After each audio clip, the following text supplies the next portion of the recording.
Welcome to our budget edition of Freezer Meals 101 Family Meals. Yay! These are the budget family freezer meals that, if you catch the right sale, will be so inexpensive for you to throw together. Catch a good sale is what I did. One of our local grocery stores has this plenty for 20 thing that they do. And so one of the things about it is you do have to be able to think on the fly, because you can see in the flyer that they're going to have plenty for 20, but you don't know what meat is actually going to be in the bin. Correct. Until you arrive. And our store that does this happened to coincide on a 15% off Tuesday, which we take advantage of as often as possible. But it's really great because then that plenty for 20 is even 15% off of that. Okay, what's 15% off $20? $20, so 10% would be $2, and another 5% would be $1, so that's $3, so it'd be $17. Okay. Look at me math. I got all the meat that we're using in this video for $17. Now, if you have a sale like this where you don't know until you get there what it's gonna be, one of the things you can do is you could pull up freezermeals101.com on your phone, or our Freezer Meals 101 Club on your phone, and then you could filter by that protein and populate the recipes, and then you could figure out what other ingredients you need to buy. So my stuff is kind of here. Yeah, mine isn't. It's just squirrels chasing their tails. So even, I know these recipes very well, but I can't even do that. She's really good at it. So she's the one who goes to the grocery store for the plenty for 20. And for the ones today, I invented new recipes, which was super fun, and I always like that the best, actually. Yes. Of anything that I do. And I like trying the new recipes. You are really good at it, and I enjoy the new things, and you enjoy the new things. So let's get to them.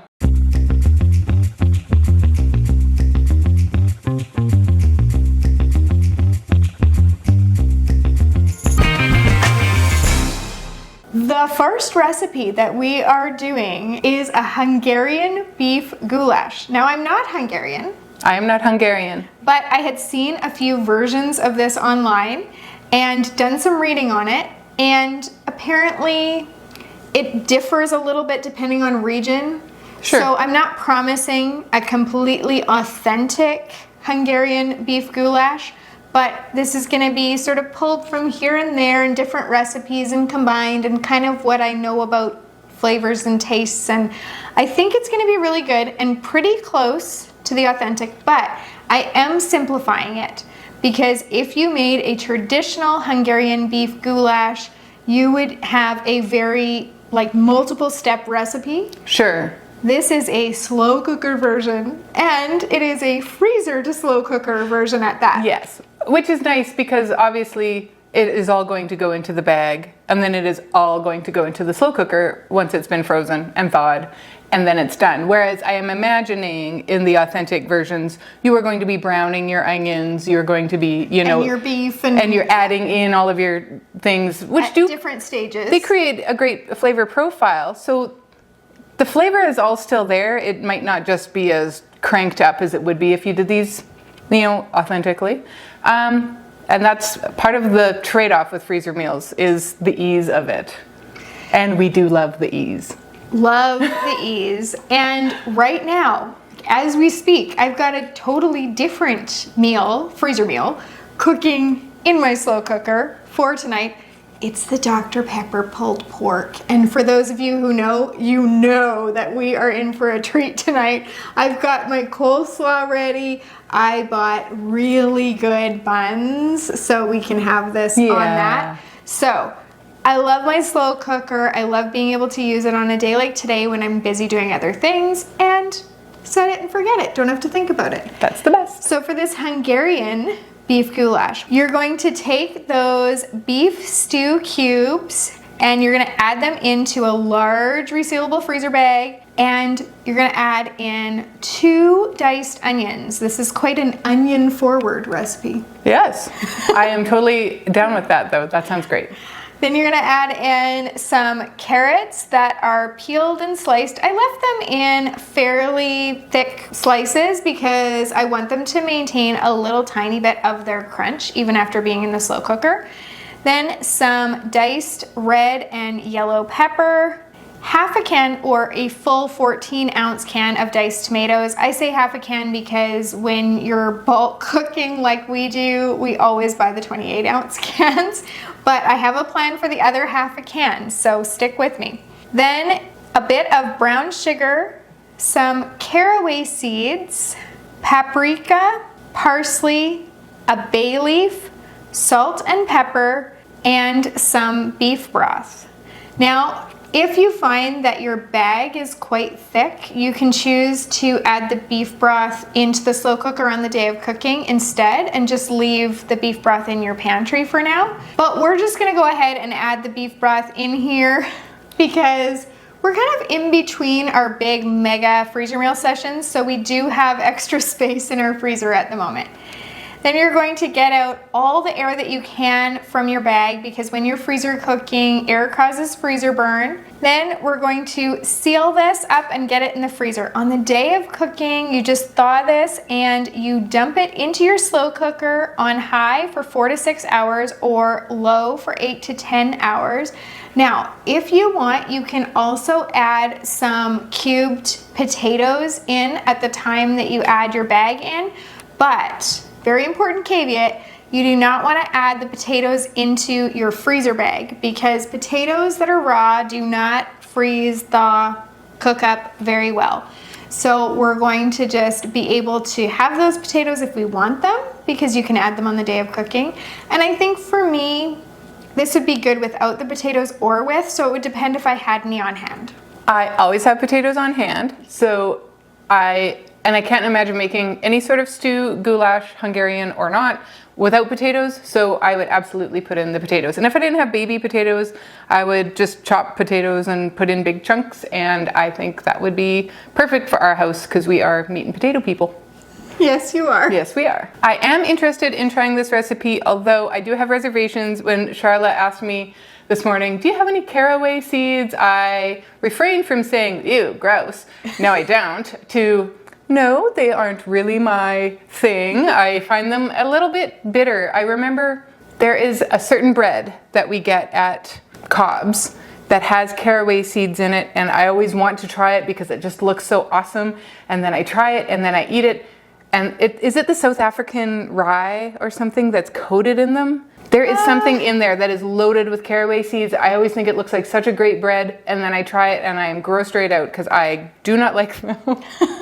And so I'm interested to find how they go in this because I don't like fennel seeds, but we do put fennel seeds in like our lasagna soup and stuff, and I don't seem to be bothered by it. Although I think we put less in mine than we put in yours. Yes, we do. I always add less into the bags going to Christy's house. Yeah, and it's just a me thing. I am pickier than I think I am when it comes to certain things. So apparently for the Hungarian goulash, you really need the caraway seeds. However, if you were just making this like a beef goulash, and I would think you could skip it. I would think in this case, because all of the ingredients that you just listed are very regular things that you might put in a beef stew or a goulash. I think it's the caraway seeds that are going to make it Hungarian. Yes, and the paprika. Right. And apparently Ooh, Hungarian it's better paprika to is a use- thing. Yes, Hungarian paprika. I wasn't so confident that we could find Hungarian paprika, so, you know, in the reading I did, it said, well, you can use regular paprika, but it's really frowned upon.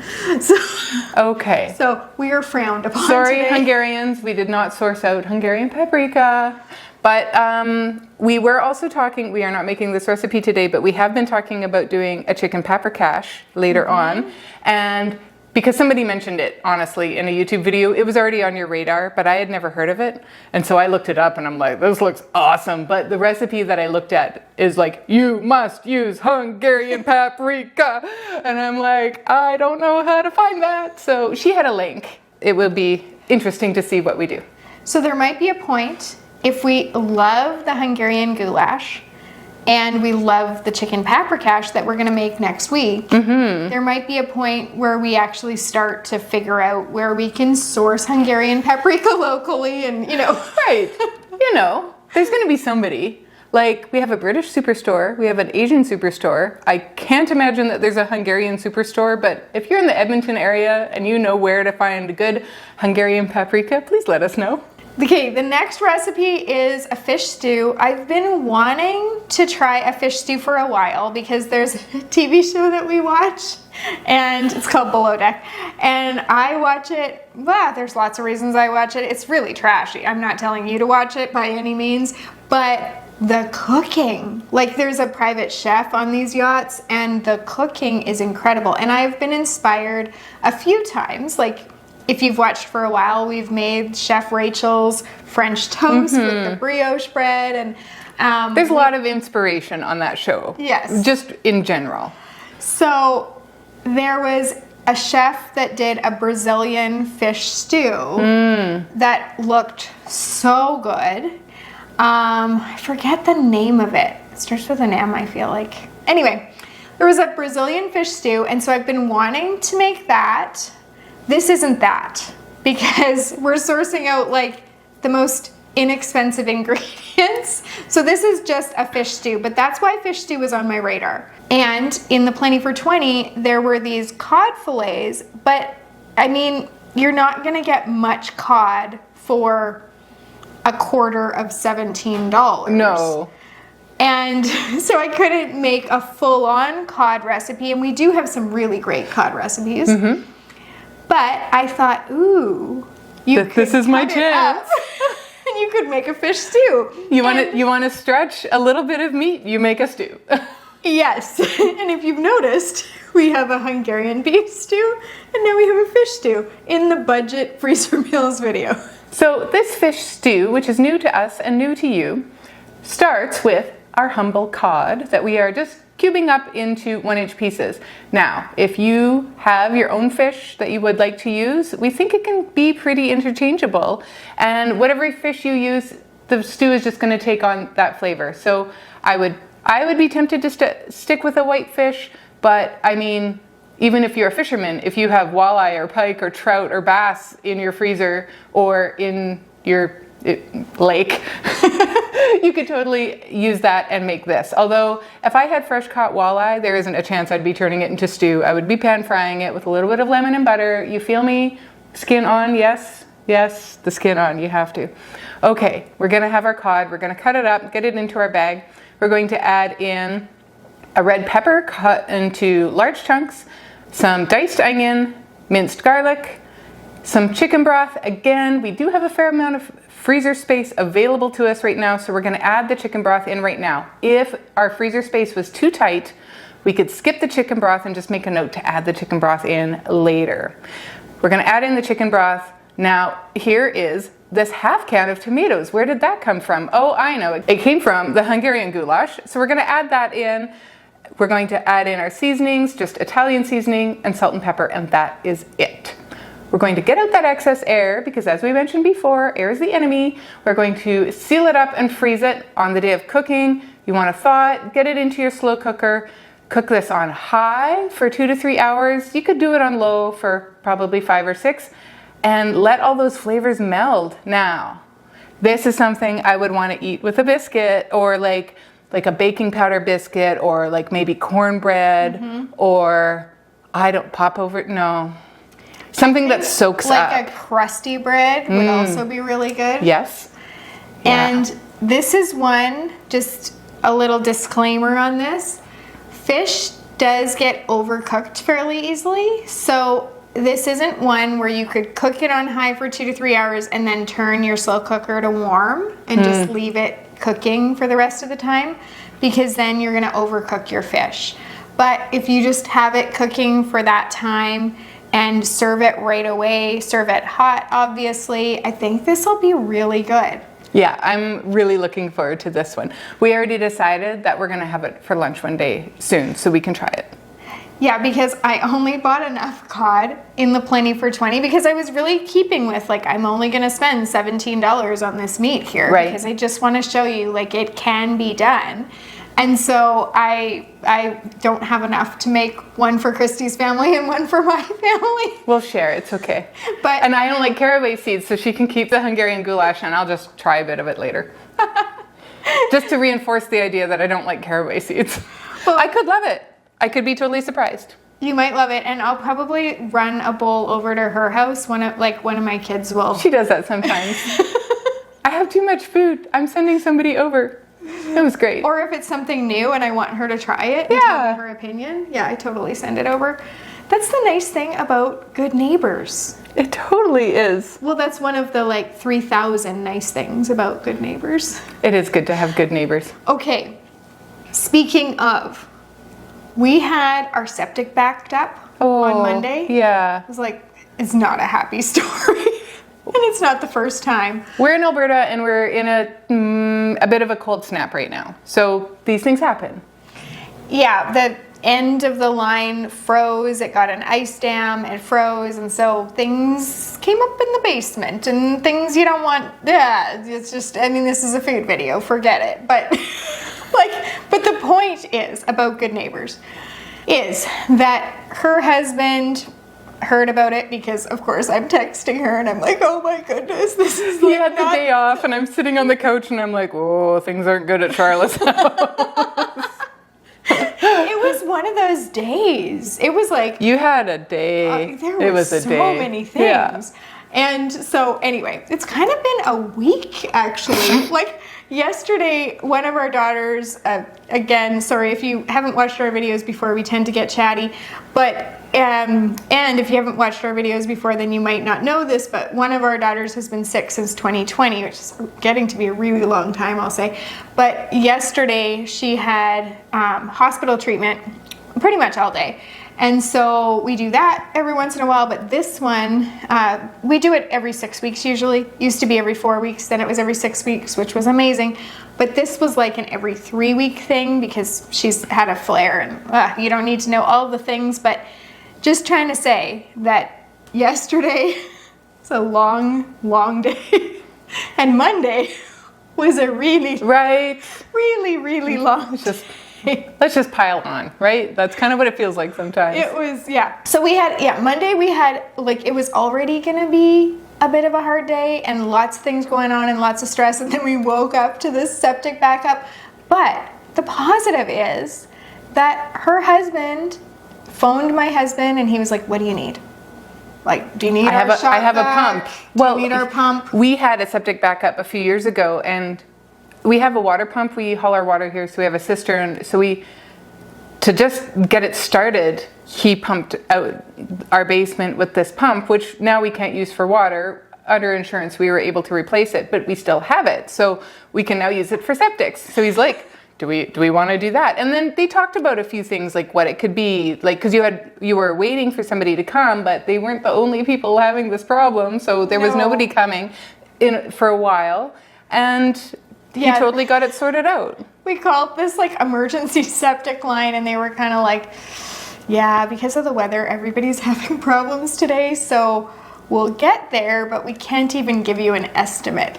Can't even guarantee it will be today. In the meantime, we've got, 1.5-year-old and all these kids, and we can't do laundry, we can't do dishes, we can't flush toilets. She was going to send her daughter to my house to brush her teeth, and I'm like, she can come. You can come shower. That's okay. And so that's the thing about neighbors, right? Good neighbors. Her husband was offering to help, and if you're offering to help with that, you are gold. Can I just say, there was a time that you were on vacation, I don't remember where, that me and my husband and your mom vacuumed up your basement because it was a storm. It wasn't a septic backup. And it was flooding. Oh. But we had to I took pictures of it. Did you do insurance? You fixed your basement. I remember that. So we were camping, but it was the worst camping trip of my life. That was the time with the rats. We had a rat in the trailer. Charlotte's got the luck. You know those people, right? A family of rats in the trailer we rented. It was a family of rats. And my husband played whack-a-mole with the rat as it came up the burners in the stove. You can't even make this stuff up. And I am afraid of mice, and I'm not afraid of much when it comes to like bugs and stuff, but I don't like mice. So it was a rat with baby rats. And I'm going to tell you something right now. We live in Alberta and there are no rats in Alberta. We are very proud. We're like the only place in the world that doesn't have rats. There is a rat task force. If you see a rat that comes in on trucks or whatever, like we're realistic. They do get into the province, but if you let people know, bam, they are on it, and they are like, we have no rats. It's not a problem. They are eradicated. We have mice here. We do not have rats, and so it is something else to see rats when you are not used to them. Oh my word. So I slept in my van that night. My son slept in the van. We had taken 2 vehicles because we had taken a lot of our kids. We couldn't all fit. And so my husband, he was going to battle. He was going to do battle with the rat. And he was like, and I was like, I am, like, there was like rat poop everywhere. Like, I was what like, are you I'm gonna not do? going to be in here. And so I'm like crying in my van. My son comes and sits next to me, and I say, how big is it? And he goes, you see that water bottle? I'm like, yeah. And he's like, it's like that long, but way fatter. Like, what are you talking about? Like, are you serious? And then I have a friend that was sending me like memes of rats. It wasn't me. No. It was bad. And then after a while, when my husband, he put a camera back around the corner of this thing, and like in the kitchen behind the, I don't know what cupboard, and he discovered the baby rats, like the nest of rats. Yeah. And so once he realized that this was a mama and those are her babies, he realized we're never getting her out of this trailer, because he, like, at one point, my husband has a photo. I'll see if I can find it. You should find it. It is the cutest darn thing. And like this rat is poking out by my pillow where I was supposed to be sleeping. Like, I am afraid of camping. It took my husband like 14 years to convince me to go camping. And then there were rats in the trailer we rented. And so anyway, so my husband that was like the same trip. Doing battle with the rats.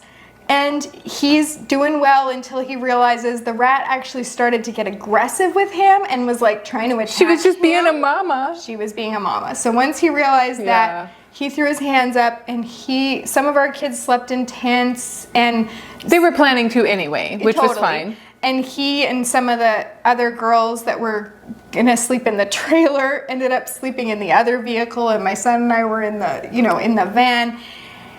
And the next morning, when we're still trying to figure out what to do with this rat-infested trailer, Christy starts sending me pictures of my flooded base. We had this huge storm. It was a hailstorm. I sent her video of my back deck, and I'm like, I should go check your house.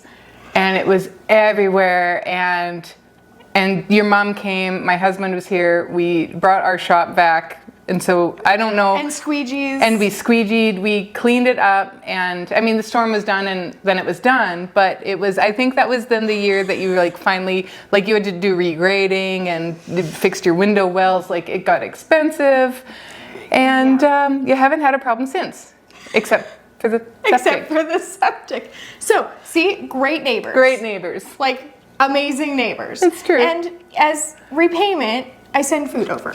I'll take her food. And I invent good recipes so their family eats well. Yeah, we do. And because we do, you do. So we have Hungarian goulash, we have fish stew. What was the third thing? For the third thing that I bought meat-wise in the Plenty for 20, it was just beef strips. I mean, they're super simple. We have so many really, really good beef strip recipes on our website, so you can check those out. They are tried and true.